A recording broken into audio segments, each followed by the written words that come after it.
This podcast is part of the Soul Zone Network.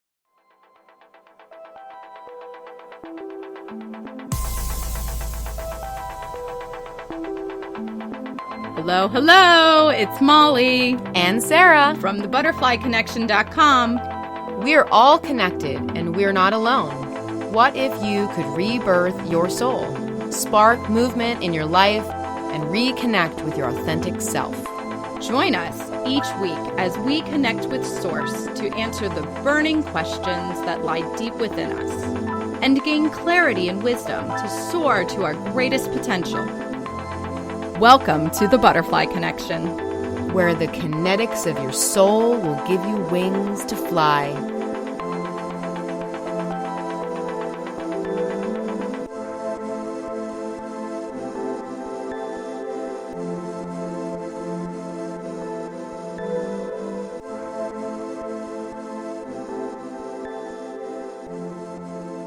This is BK30, dropping into the heart. Hello, hello, it's Molly and Sara. Hi, everyone. Thank you so much for tuning in with us this week, and we hope you all had an amazing week. Today, we are going to be discussing dropping into the heart. Now, you might be thinking, what the heck does that mean? Dropping into the heart. So a lot of times when we are in life situations, and it could be any life situations, we have a tendency as people to think through everything with our brains. We're always up in our heads thinking about what to say, what to do, how to feel, how to be, how to react. And really, what we need to start learning how to do and making a consistent practice of is literally living in your heart, dropping down into your heart and making decisions from the heart and not from the head. Because when we make decisions from our head, we are not allowing ourselves to truly feel how the situation makes us feel or how we are feeling about the situation if we're just stuck in our head. If you can drop into your heart, our heart literally has all the answers. It will tell us if something feels right. It will tell us if something doesn't feel so right. We're going to spend some time today talking about how to drop into your heart so you can live in your heart and make life decisions and choices by following your heart. Yes, and piggybacking off of what Molly was saying, when we live in our brain all of the time, we are kind of stuck in the ego. And when we are in the ego, we tend to overthink everything, maybe even underthink everything. And so everything comes from like a logical standpoint and a logical way of believing and thinking about things. However, when we learn how to drop into our heart, it is all of the emotions. It's all of the things that we sometimes are afraid to tap into because we don't know what we're going to find if we tap into them. And so when you tap into your heart, it's love, it's joy, it's happiness. And it's also important to know that when you drop into your heart, you're going to feel those other feelings, possibly sadness, depression, anger, fear. And so it might be very difficult at times because of a fear of knowing and feeling what maybe we're not sure we want to feel. So dropping into the heart is a leap of faith, but if we can do it more often, we can work through those feelings. And once we work through them, then all of the love and the joy bubbles out of it. And so it's so important to know that. Yes. So let's talk a little bit about how are you going to drop into the heart? What are you going to do? And one of the things that we are going to offer for you to listen to is a heart visualization. And that is going to be available for you to listen to. And in the visualization, it is going to help you to close your eyes. And Sara actually does the visualization. She's going to talk about how can you drop down into your heart so that you can learn to start to familiarize yourself with it. So you can learn how to feel what that feels like, making decisions from the heart and just being able to think and feel in that way, as opposed to, as I said earlier, being stuck in your head. Right. And visualizations are great because we can kind of go internal and view things from the inside. And a lot of times when we're ahead, we're not really doing that. So my visualization is helping you to walk down into yourself, into the center of yourself. And keep in mind, your heart and your soul are all in the same place. They're all in the center of your body. So when you do the visualization, you might start feeling emotions bubble up. You might start feeling things. And, we're just here today to tell you that that's okay, that that's part of this learning how to drop down into the heart. Yes. And one thing that you can start to do to drop down into your heart when you're interacting with other people, a really good example is if someone asks you a question such as, can you help me with this? And say, for instance, you are having a really hectic, busy day, and really you don't have time to help that person. A lot of times, what we'll do is we'll get stuck in our head thinking, oh my gosh, how can I add this one more thing on? But I don't want to say no because this person needs help and I want to be able to help them. And I'm not sure if I should say yes or no. And this can pertain to any situation where you're not sure if you should say yes or no to it. And this is where take a minute. Don't be so quick to say yes or no. Give yourself a minute to literally visualize asking your heart the question.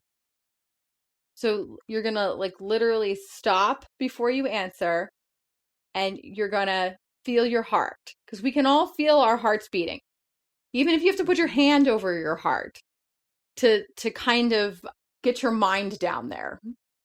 You can put your hand down here and go, okay, now, and then ask your heart, is this something I should say yes to? If you hear yes, then say yes. If you come down here and go, should I say yes to this? And it does not feel good, or you hear no, then listen to your heart because your heart is going to lead you in the right direction. Right. And how many times do we actually ask our heart a question? I mean, I know that until recently, I would never even think to do that.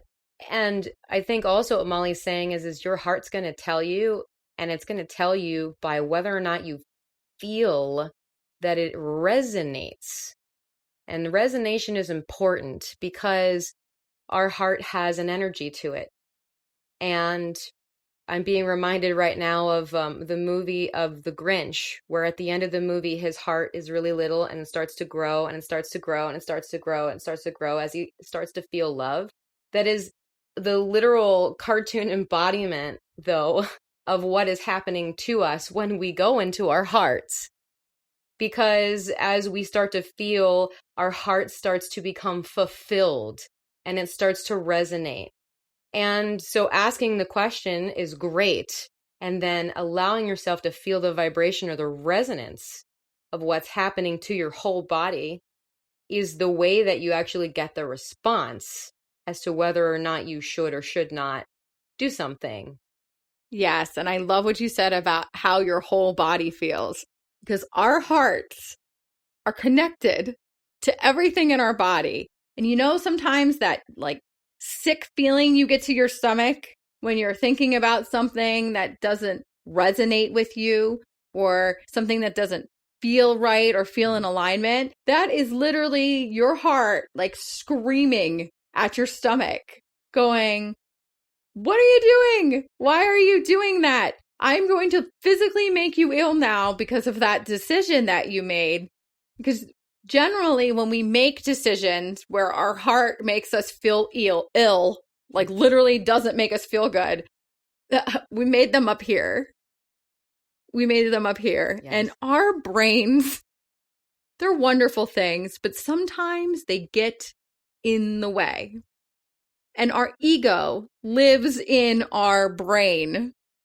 And we can overthink too many things, and we can just have it. It's sometimes our brains, it's just like it gets all like gobbed up inside, and you can't even like figure out the steps of what something looks like sometimes, because it's like our brain goes, oh, too much, and then it's almost like exploding in there. And so it's really important with this whole dropping into the heart. It's really important with dropping into the heart, because if we allow our brains to be the only parts of our body that makes the decision, then we aren't allowing our whole selves to really decide and to really feel what resonates and what doesn't resonate. And what resonates and what doesn't resonate is really important to learn how to feel. Yes, absolutely. And to even go further with that, we have energy in our whole body. And, you know, what Molly was saying about swirling in the head and not being able to decipher something, what I thought of was anxiety. I mean, when you are in an anxiety kind of a state, everything is swirling and you can't make sense. And you also can't be very rational. And that is your body's way of telling you that you are not honoring whatever it is that you're feeling. Because oftentimes when I have a panic attack, I will not really know in that moment why. I will just feel the chest tightness and the swirling face and mind, and I'll start to shake and whatever it may be at that time.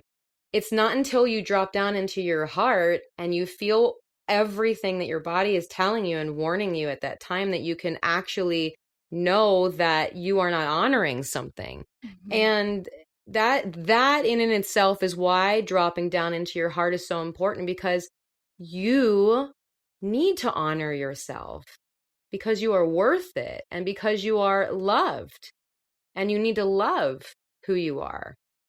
And so this whole idea of dropping into the heart is about that. Yes. Thank you for that reminder.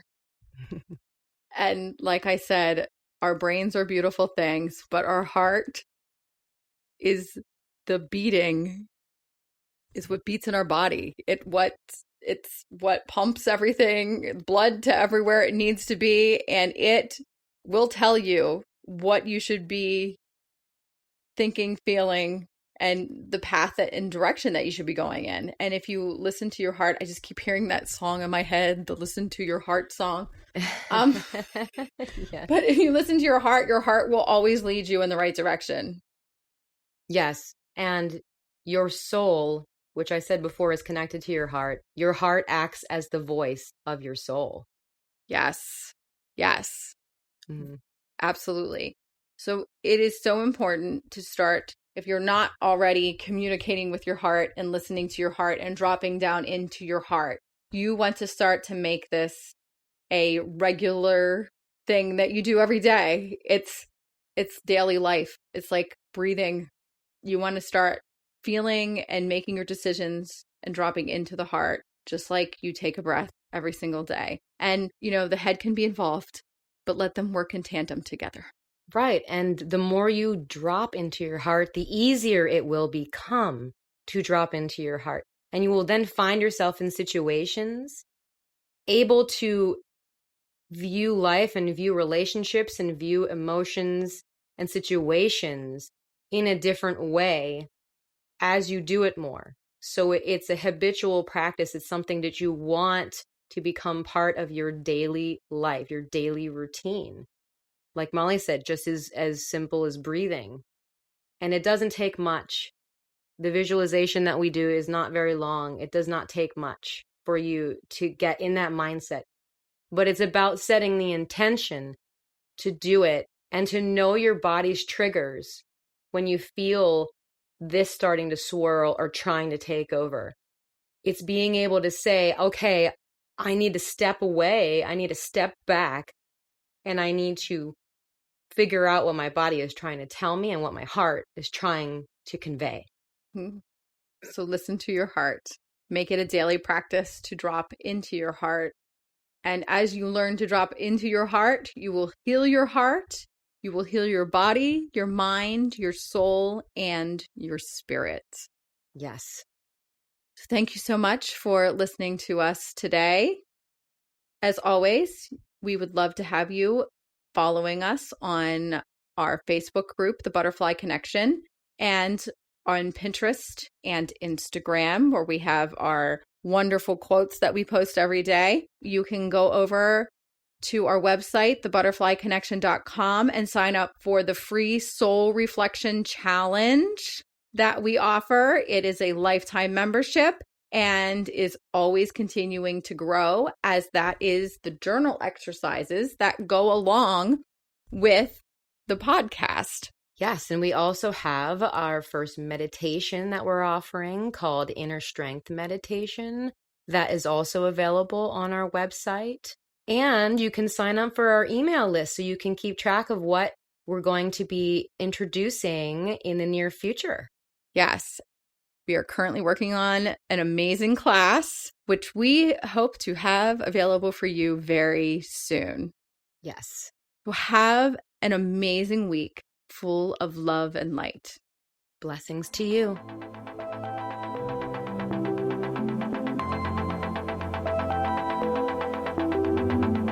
Thank you for listening to The Butterfly Connection with Molly Ray and Sara Courtney.